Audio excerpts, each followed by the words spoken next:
WHQR Public Media. This is The Newsroom. I'm Ben Schachtman. Thanks for joining us for a special Juneteenth episode. 3 years ago, I sat down with Joe Conway, who was, at the time, the City of Wilmington's Chief Equity and Inclusion Officer and a WHQR board member. We talked about Juneteenth, which had, for the first time, become a City of Wilmington holiday 2 years after then-President Joe Biden made it a federal holiday in 2021. The holiday celebrates the day, June 19th, 1865, when the U.S. Army delivered the news to enslaved people in Galveston, Texas, that they were free. It was, notably, 2.5 years after Lincoln gave the Emancipation Proclamation. It's seen by historians as effectively the end of slavery in the Confederacy. Juneteenth, also called Freedom Day, has been celebrated in parts of the Black community for a long time, but it wasn't more widely known. In 2023, the holiday was still gaining traction, and you could easily bump into people who had just heard about Juneteenth, or who hadn't heard about it yet at all. 3 years later, I wanted to talk about how the resonance and symbolism of Juneteenth has, or hasn't, sunk in. I also wanted to talk about how Juneteenth as a federal holiday that was becoming more widely understood and celebrated came out of a particular cultural moment where the nation and its institutions were reflecting on and in many cases re-examining the past. Our current moment, just a few years later, well, it looks a little different. Joe, who is now the Director of Community Health and Engagement at UNC Health, was good enough to come back into the WHQR studio and revisit our conversation about Juneteenth, which is, of course, also about identity and history and the relationship between those two. Well, Joe Conway, thank you very much for being here today. Well, thank you for having me. I really appreciate it. So we had a conversation about Juneteenth 3 years ago when you were at the City of Wilmington. You're now at UNC Health. Yes. So I wanted to ask, do you feel like that message is sinking in? Juneteenth's been a federal holiday for 5 years, and I think a lot of people were still discovering it when we spoke in 2023. So where are things with that now? Yeah, I mean, I think, Ben, it all depends on who you ask. Where in the country you're asking that question, too. So it became a federal holiday, I believe, in 2021. Am I correct with yes. that? Yeah. So when I think about that, outside of Wilmington, I think it's still fairly new and people are processing. And then you get asked the questions of, why do we need to do this? Why is it important? There is a gap in the American history knowledge. And I would definitely ask folks to dig into that a little deeper so that they can understand the implications of where our country was post-Civil War and really all the way up to 1865, right? Wilmington has a different answer. Yeah. Because we, about 4 months or so before Galveston, specifically here in New Hanover County, our African-American folks were freed. Somewhere right in that general area. And then Galveston gets its notification, right? And then they're freed. But then 1898 happens. So freely you have received and freely someone's going to take it away. So you get to the coup d'etat in Wilmington, and it almost took away the very thing that African Americans were given. There's a rub there. There is when I used to sing back in the day, there's a dissonant chord there that it sounds kind of off. Like, whoa, wait a minute. And so if you were to ask Wilmingtonians, is Juneteenth valuable? Is it needed? Should we be out there celebrating like some of the celebrations going on during that week? Absolutely. Is it raw? Yes. There's two stories here at two different points in our nation's history, but specifically in this particular area, New Hanover County, Wilmington, southeastern North Carolina.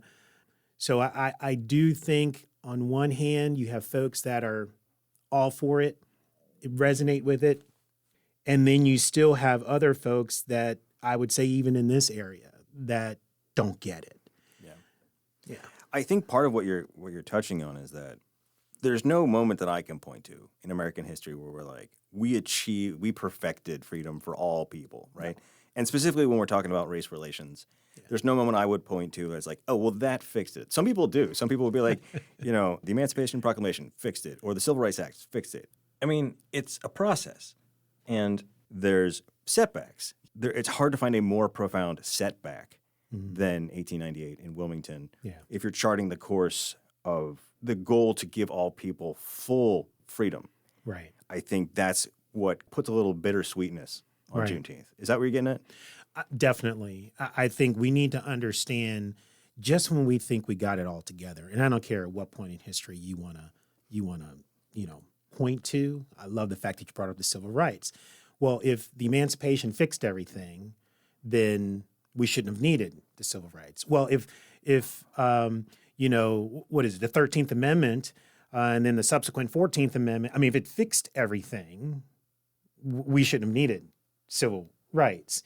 Civil rights came and went, and there were some definite victories. Okay, we have, and we know, even at the federal level right now, there's some pushback on the DEI, right? It was here. I do think there's aspects of DEI that were inappropriately used. It was not a law. It was built upon laws to help inform the people and to start shaping a culture. Some were skillful at how that was done.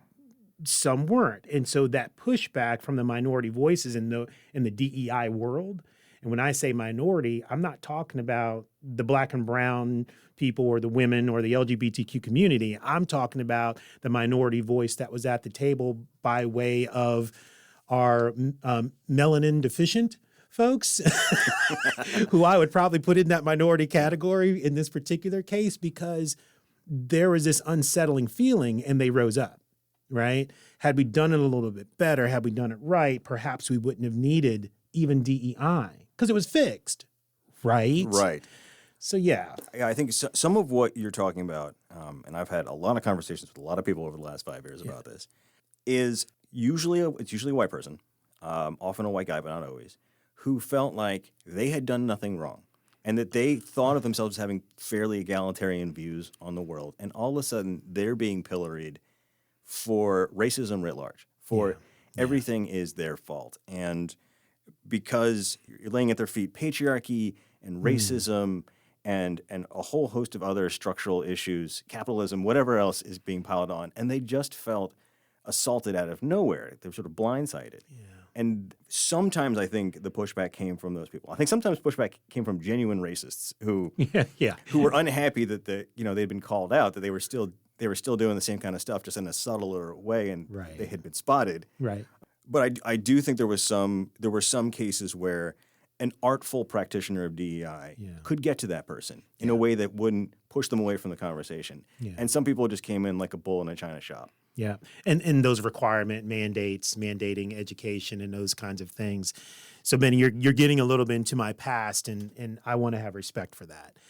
I'm very passionate about where I took DEI in my world. I took it to the brain science. I took it to neuroscience, neuroplasticity, trauma-informed leadership, those kinds of things. Those were so important because it set the playing field on the brain and not necessarily the color of the skin or a person's upbringing, although we're going to talk about that and why our brains process and have the neural pathways already built to address that. And a lot of it is part of those heuristics, we quick patterns so that we can all live day to day, those kinds of things. So it's important to take, the fault, even with, my racist friends out there, and even pro-Black families, as well as everybody's happy to talk about themselves and their culture. But I think the thing that they've got to understand, we've got to understand, me put myself in the day, we've got to understand is that nuance. How do I make space for Ben to be who Ben is, how his family raised him, and for Ben to walk into discovery on his own accord as opposed to force him a particular direction? Exactly. Yeah, I think that was the rubric for success, was getting people to come to the project willingly instead of saying, yes, this is now being imposed on you. This is the new thought regime. You have to think this way. Yes. We hope you think this way. It's different than you have to think this way. Correct. Yeah. Yeah, you nailed it. So I want to talk about, and you alluded to this, so I want to get into it, with the recent Supreme Court ruling on the Voting Rights Act. kind of cut right to the core of this, right? Because the Voting Rights Act essentially is built on the premise of racism being real and active and existing and requiring congressional action to prevent it from keeping black people from having their vote, from participating fully in a democracy. Yep. And the argument against it is basically we don't need that anymore, which is a way of saying we beat racism. We won, and because that's not needed anymore, this is now an overcorrection. That case is not an isolated one. It's part of a broader conversation about the non-existence of racism the way it was in, say, the 1950s. Yeah. And I think part of that is true. If you look at the 1950s, we do not see the Klan in the streets. Occasionally some Proud Boys, but not the Klan. Like sheriffs in North Carolina were active members of the Klan, and it was not hidden. Right. And you had segregated schools and facilities and public transit. I mean, it was right there in your face. And so it seems fair to say it is not like that. But sometimes that's the period at the end of the sentence, and then there's nothing else. It's just we beat racism. And I think there is a difficulty around talking about subtler forms of racism, systemic forms of racism that aren't right in your face, like the Klan marching down your main street. Absolutely. And that's where I think we see the tension when we have this conversation about, do we still need laws or policies like DEI or just public attitudes about this that are still serving as corrective? Does that make sense? Yeah, it makes perfect sense. And I think we go back to our history, right? So again, let's go back to emancipation. All right, we'll mark it at 1865, Galveston, Texas.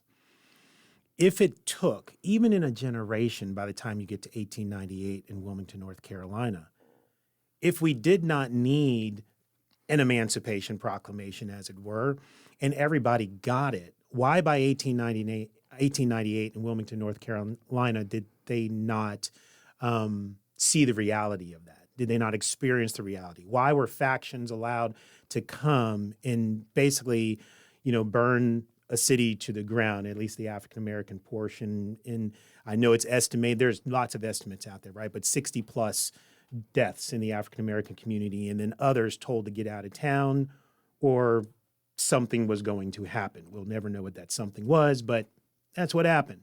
Then you move from 1898 out of Wilmington, North Carolina, and then you have, think about even kind of like the Great Migration or African Americans leaving the South, even though in the North there was still pushback, right?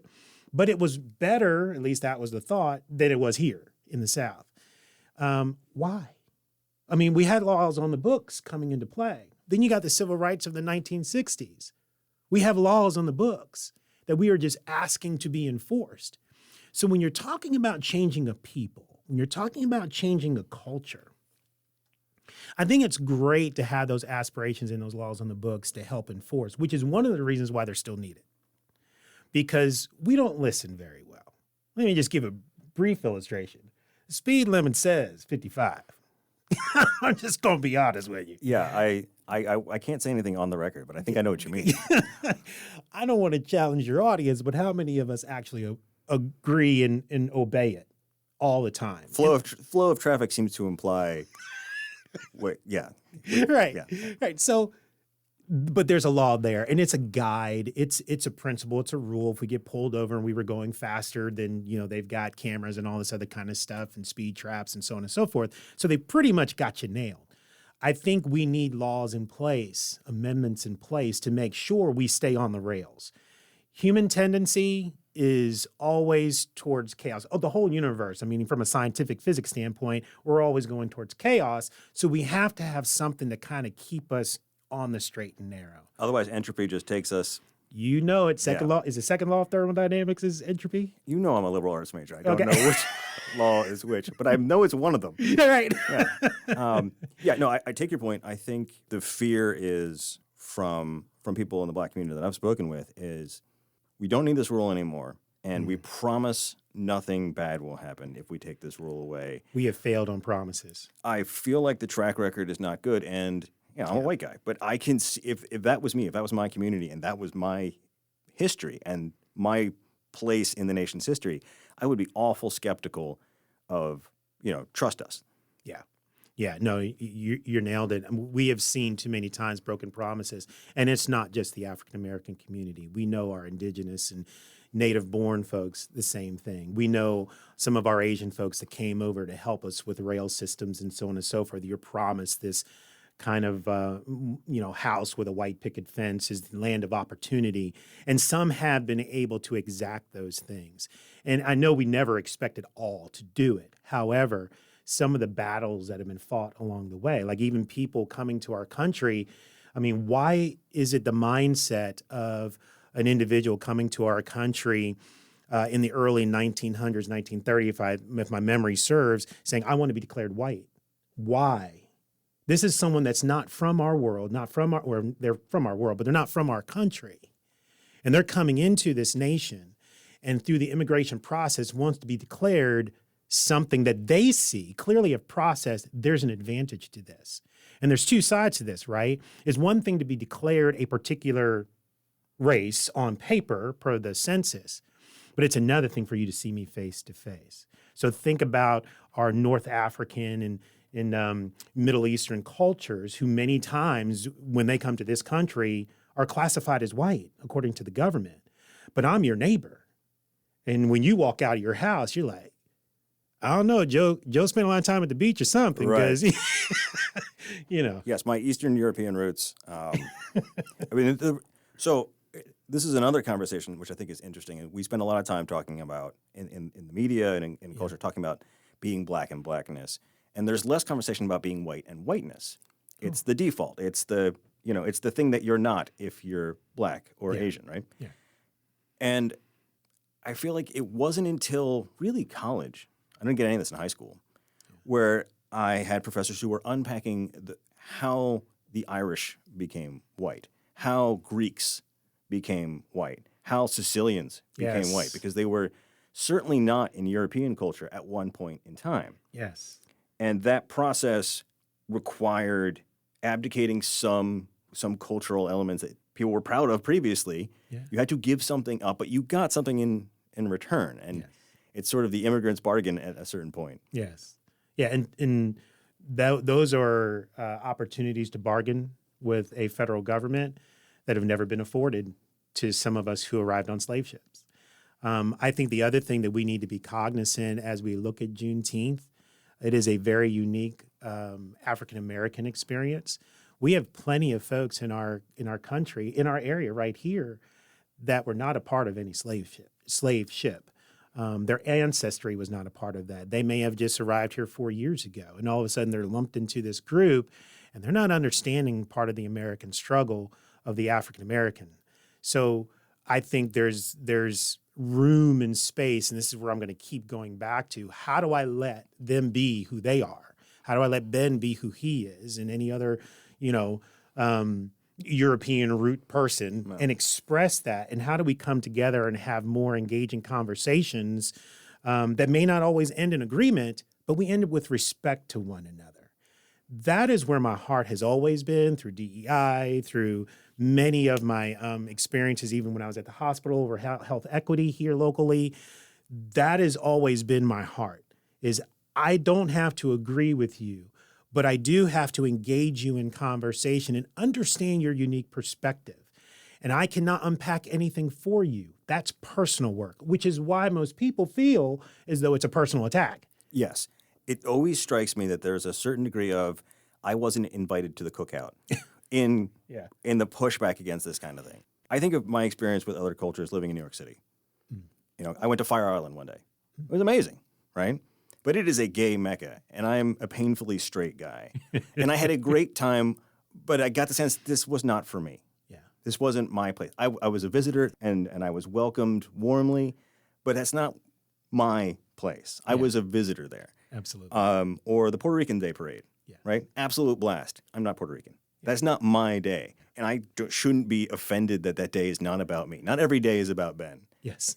And you're just discovering that? I'm just now in my mid-40s discovering there's a world outside of my solipsistic self. Okay. But no, I see that in the pushback and trying to understand that pushback instead of just condemning it. Yeah. Sometimes it is just hostile racism. Yeah. It is what it is. But sometimes there is this element of, why is this thing here that I don't have access to, that I'm not a part of? This is confusing me. And you see that manifest as frustration. Yeah, well, let me give another illustration. I have 4 adult sons. But between Tiffany and I, there have been 7 pregnancies in our marriage. I will tell you, at no point in time would I want to give birth. You can just watch that parade from the side. I can watch that parade from the side, get excited for it, help with the breathing process if that's involved. Although my wife did tell me at one point, stop breathing. I thought that was awkward. I'm gonna pass out of it. But I think having to be a part of every person's experience all the time, FOMO, I think that's a problem. I can appreciate, you and I had a conversation on the way in here, I can appreciate what you do, the challenges that you have.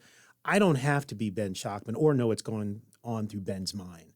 And I think we need to have that respect for one another. When we feel as though we need to be a part of everybody's life, I think we need to take a good look in the mirror at some point in time and say, what's going on with me? Why do I feel invalidated? Why do I feel of less value to either my family, my friends, my community? What's going on with me? Because I see every person as being an integral part of the conversation and valuable. But I hope they have found that value in themselves. And it's not tied to any one particular thing, but it's tied to a community. Because at the end of the day, none of us lives or dies to ourselves. We all impact each other. The person that got into an accident on 40 last week as I was driving up there, I'm going to tell you right now, there's about 500 of us that are a little bit upset and probably saying in our cars, why can't you drive better?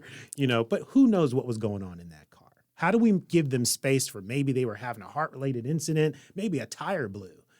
Look, little grace goes a long, long way. We need more grace with each other. I think that's right. And I think you put your finger on it about trying to find that thing for yourself instead of, I want to be part of that. And I do see that when people say, when is straight pride? When is White History Month? Yeah. And I go back to this thing about, white being a thing that we have built over the years. Yeah.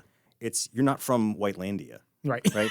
You might have Norwegian roots or Scottish roots, yes. Or you people might be from the Caucasus Mountains. Who knows? Right.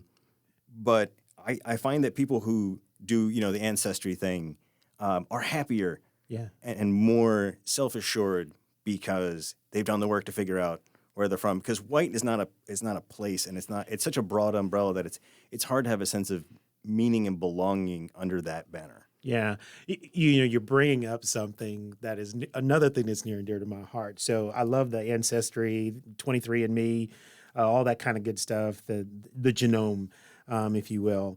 And what I want folks to understand is that we are 99.9% the same. You probably have more in common with me than some of my own family members, for instance. And I'm not even talking from a cultural, I'm talking about on a genetic level. So there's that part. But I think the other thing, too, that I discovered even when I was a DEI officer for the city is, and probably even when I worked for the hospital, and I'm going to just say this direct, I believe some of my white brothers and sisters, they don't know their own history. You're hitting on it, right?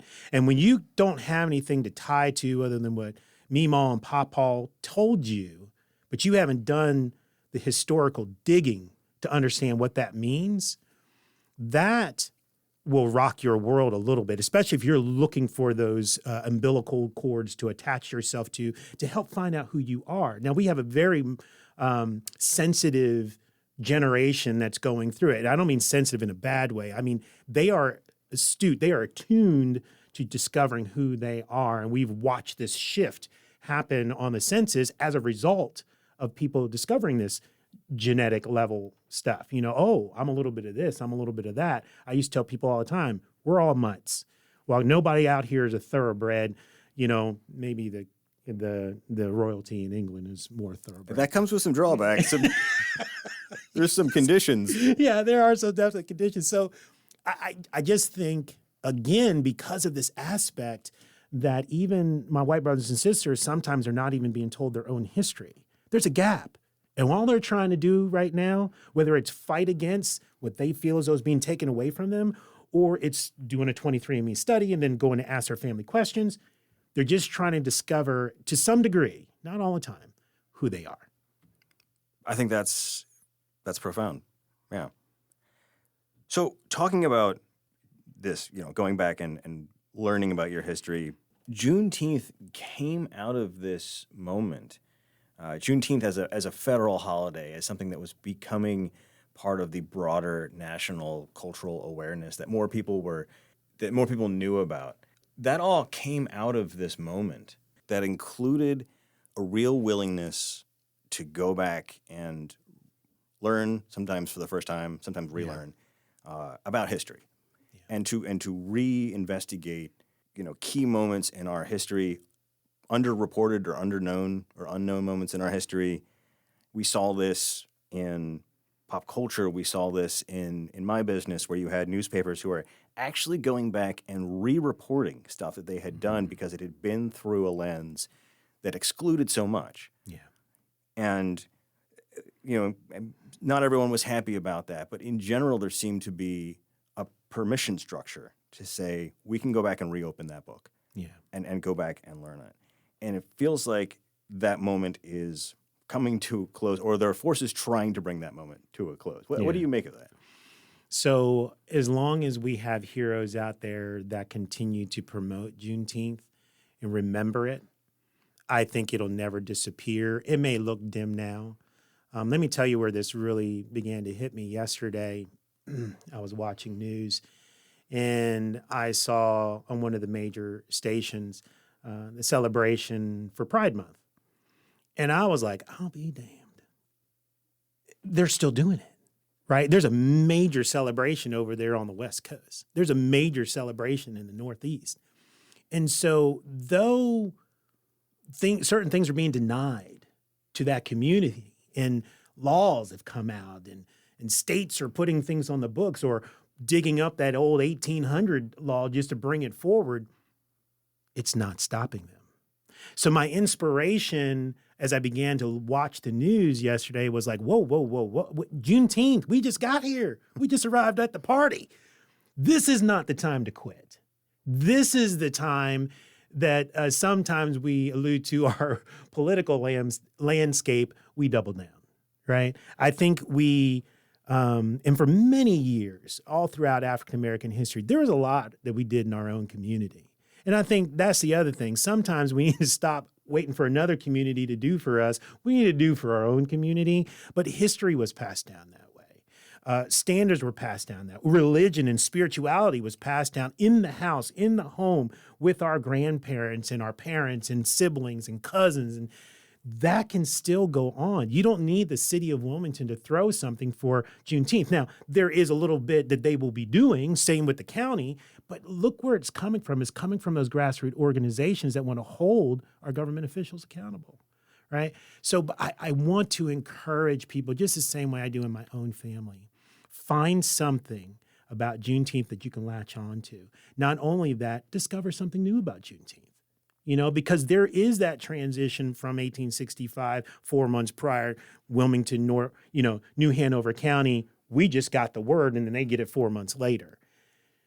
It's so important because we must not forget. We must pass it down to the next generation so that they know how to govern themselves in the future, now and in the future. Okay, so we've touched on some heavy stuff. Okay. But to end here, I want to ask, Juneteenth, as you point out, is still a thing. Yes. So how do you see people celebrating Juneteenth, and how do you celebrate Juneteenth? Well, I'm already, tap dancing on how I think others should celebrate Juneteenth, and I think it needs to be uniquely them.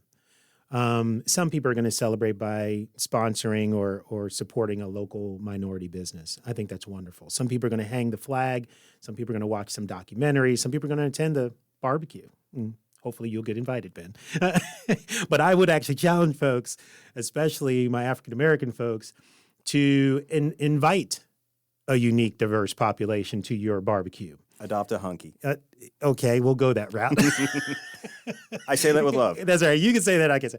On a personal level, it's, we have an empty house, an empty nest now over there off of Masonboro Loop. And so it's usually Tiffany and I, and we typically do the documentary. We have engaging conversations. I can't tell you the number of conversations that especially my wife, who is white, will bring up, and she'll ask me, and I've always cautioned her, first of all, Black people aren't a monolith, and I do not speak for the entire group. on behalf of all African Americans. That's right. There is no flag in my living room, right? But I do give her some things to think about. In some spaces that she's walked in over our 34 years of marriage, I've coached her and said, I want you to understand, when you said this to this all Black audience, some of the sisters were giving you the side eye, and let me tell you why they were giving you the side eye. So I think that's where I come into play also with my white friends is, hey, let me pull you aside for a second. This is how you could have said that would have landed a little different. But also, I'm also viewed as the enemy because I'm the Black guy who's dating a white woman. And I'm the guy who's like, well, you couldn't find yourself a sister? Not necessarily. I've dated everybody, just so that we're clear. But it's a matter of personal introspection for me. What does this mean to me? How do I apply it in my everyday life? How do I look at my ancestors who paid the ultimate price? For me to sit across from Ben Schachtman at WHQR. That is awe-inspiring. That's humbling.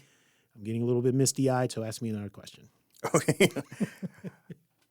So, I think we've covered what I wanted to cover.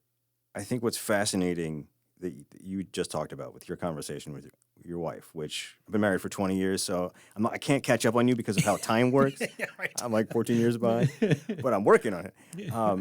But that relationship and the ability to share, your perspective with someone, that's like the ultimate safe space. Yeah. With your life partner. Yes. Where you can, if you work at it, be wrong and take it as not as an attack, but as information. Oh yeah. That you didn't have before, context you didn't have before, insight you didn't have before. Absolutely.